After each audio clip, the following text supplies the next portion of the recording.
आज का संदेश महादेव जी कह रहा है, मेरे बच्चे कैसे हो। आज मैं केवल उन्हें ही दर्शन दे सकती हूँ जो मुझे सच्चे मन से याद कर रहे हैं, और यह संदेश सुनने वाला व्यक्ति भी भाग्यशाली है, क्योंकि केवल इसे वही सुन सकते हैं जिन्हें मैंने चुना है। और यदि उनमें से तुम भी एक हो तो तुम भी मेरे आशीर्वाद के पात्र हो। मेरे बच्चे, आशीर्वाद ग्रहण करने के लिए तैयार हो तो भाग्यशाली अंक 888 टाइप करो। मेरे बच्चे, आज का संदेश तुम्हारे लिए बहुत ही महत्वपूर्ण, इसलिए इसे पूरा देखें। महादेव जी को प्रसन्न करने के लिए श्रद्धा भाव से एक लाइक कर दीजिए और कमेंट में ओम नमः शिवाय लिख दीजिए। बच्चे, आज का संदेश तुम्हारे लिए बहुत ही महत्वपूर्ण है, इसलिए इसे पूरा देखें। महादेव जी को प्रसन्न करने के लिए श्रद्धा भाव से एक लाइक कर दीजिए और कमेंट में ओम नमः शिवाय लिख दीजिए। मेरे बच्चे, यह महीना तुम्हें तुम्हारे अच्छे कर्मों का फल देगी और तुम्हारा बुरा चाहने वालों को उनके बुरे कर्मों का दंड भी मिलेगा। तुम्हारी ऊर्जा बहुत हाई रहेगी और तुम्हारे दिमाग में चल रही उलझन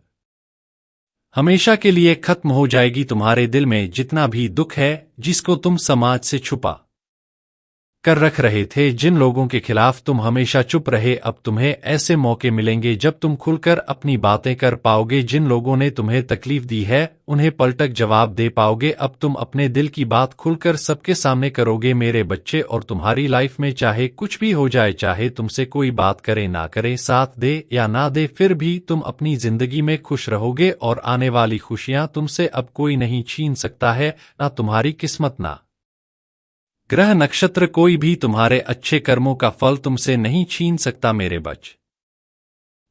बच्चे, तुम मुझे अपनी महादेव जी मानते हैं तो हाँ लिखकर इस संदेश को लाइक कर दीजिए और कमेंट में भाग्यशाली अंक 888 लिख दीजिए। मेरे बच्चे, लोगों ने हमेशा तुम्हारी सच्चाई पर, तुम्हारी अच्छाई पर, तुम्हारी भक्ति पर प्रश्न उठाया कि अगर तुम इतने अच्छे इंसान हो तो हमेशा तुम्हारे साथ ही बुरा क्यों होता है।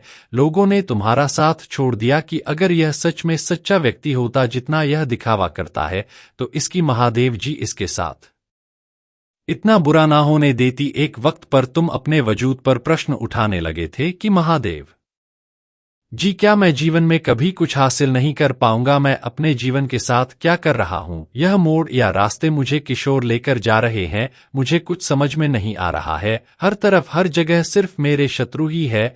महादेव जी, कोई ऐसा नहीं है जो मुझे समझे, मेरा साथ दे। तो हो सकता है कि गलती मुझ में ही हो। उन लोगों ने तुम्हें बहुत चुनौतियां दी मेरे बच्चे कि अगर यह अच्छा व्यक्ति होगा, इसके अच्छे कर्म होंगे, तो कभी तो ईश्वर इसके अच्छे कर्मों का फल इसे देते। यह हमेशा रोता ही क्यों रहता है? इसकी आंखों में हमेशा आंसू ही क्यों रहते हैं? तो आप उन सबको जवाब देंगी तुम्हारी महादेव जी, और अब तुम्हें तुम्हारे अच्छे कर्मों का, तुम्हारी सच्चाई का और तुम्हारी भक्ति का फल मिलेंगे। बस अपने जीवन की डोर मेरे हाथ में दे दो और अब खुद की अहमियत करो। अपने जीवन में हर बार दूसरों को सोचना छोड़ दो, सिर्फ अपना सोचो, अपना भला सोचो, तभी तुम दूसरों का भला कर पाओगे। लोग क्या कहते हैं, उनकी बातों से रोना छोड़ दो मेरे बच्चे। उन्होंने तुम्हारे साथ क्या किया, उस बात से विचलित होना छोड़ दो। तुम्हारे इन्हीं की सजा भी तुम्हें मिली है आज तक, और तुम्हारे इन्हीं कर्मों का, जब तुमने अपनी अहमियत नहीं की, अपनी कदर नहीं की, अपने सपनों को छोड़ दिया, दूसरों के लिए अपनी कोमल आंखों से आंसू बहाए, उसका दंड भी मिलेंगे तुम्हें इस महीने में। इसीलिए तुम्हें अपना अतीत बहुत याद आएगा, तुम बहुत रोगे, तुम्हें क्रोध आएगा, तुम्हें लगेगा कि तुम्हारे साथ बहुत बुरा हुआ है। पर इन बातों से व्याकुल मत होना मेरे बच्चे, तुम्हारी गलतियों का एहसास दिलाने के लिए कुछ वक्त के लिए यह भावनाएं आएंगी।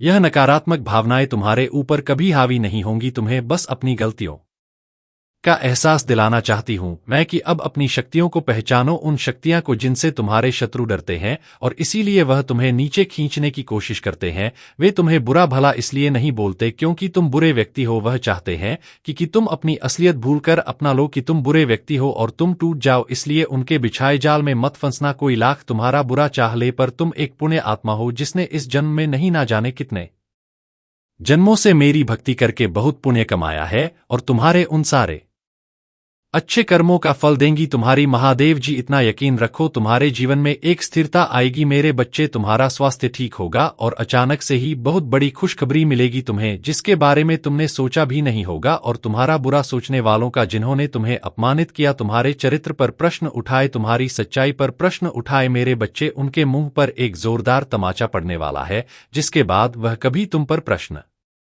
नहीं उठाएंगे, वह कभी तुमसे तुम्हारी सच्चाई का प्रमाण नहीं मांगेंगे। ऐसा प्रमाण देने वाली हूं मैं उन्हें। अब वह खुद को इस कटघरे में खड़ा पाएंगे और वह अब अपने व्यक्तित्व पर प्रश्न उठाएंगे कि वह कैसे लोग हैं। उन्होंने क्या कभी कोई अच्छे कर्म नहीं किए? अगर तुम्हें नीचे खींचने की जगह उन्होंने कुछ अच्छा किया होता, किसी का भला सोचा होता, तो आज उनके साथ भी अच्छा हो रहा होता। यह दिखावे की हंसी हंसते हैं, दुनिया को दिखाते हैं कि वह खुश है, पर उनके भीतर उनके परिवार में क्या चल रहा है यह मुझसे नहीं छुपा है। उनके जीवन में कितनी दिक्कतें हैं, उनके परिवार में क्या उथल पुथल मची है, यह सब मुझे पता है। वह तुमसे तुम्हारी सच्चाई का प्रमाण मांगते थे ना, वह सबूत मांगते थे। वह तुमसे कहते थे कि अपने आप को सही साबित करो। अब उन्हें ऐसा प्रमाण दूंगी मैं कि वह कभी किसी के चरित्र पर प्रश्न नहीं उठाएंगे। उनकी आंखें खुली की खुली रह जाएंगी कि तुम्हारे अच्छे कर्मों का तुम्हें कितना बड़ा अवसर मिला है।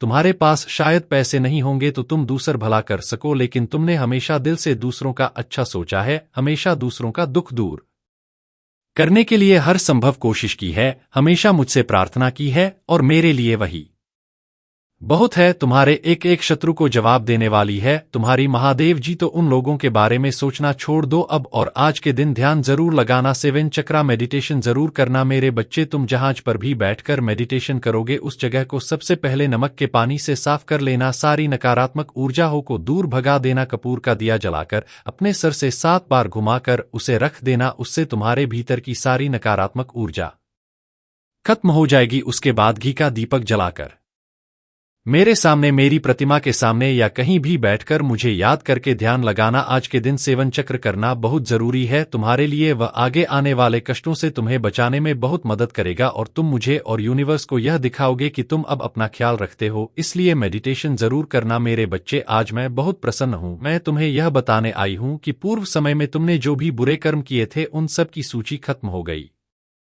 है। तुम्हारा बुरा दौर अब समाप्त हुआ। तुमने अपने सभी बुरे कर्मों के फल को भोग लिया है मेरे बच्चे। इस प्रक्रिया के दौरान तुम बहुत बार हताश हुए, निराशा हुई, मुझसे माफी भी मांगी। मैंने तुम्हें जितने भी बुरे दौर दिखाए, तुमने उन सबको सफलतापूर्वक पर किया। मैंने जो भी सबक तुम्हें सीखने चाहे, तुमने उन सबको सीखा और अपने जीवन में निरंतर आगे बढ़ते चले गए मेरे बच्चे। मैं तुम्हारी इस कामयाबी से अत्यंत प्रसन्न हो। इस अवधि के दौरान तुम्हारे अंदर बहुत परिवर्तनों ने जन्म लिया। तुम कई बार टूटे भी, मेरे सामने रोकर अपने दुखों को व्यक्त किया और अपनी करने के लिए क्षमा याचना भी की मेरे बच्चे। ऐसा करने से तुमने अपनी उन्नति के द्वार खोल दिए। हम सब तभी ना कभी अपने मार्ग से भटक जाते हैं, बुरे रास्ते हमें अपनी ओर आकर्षित कर लेते हैं, लेकिन मेरे बच्चे तुम्हें अच्छे और बुरे का फर्क समझकर अपना चयन करना था। एक व्यक्ति के व्यक्तित्व को उसका ही दृष्टिकोण बनता है। आप जैसा दृष्टिकोण रखेंगे, आपके रास्ते उतने ही पवित्र और सरल बांटे जाएंगे। किसी भी कार्य को करने से पहले यह जानना बहुत आवश्यक है कि वह मार्ग आपको सत्यता की ओर ले जा रहा है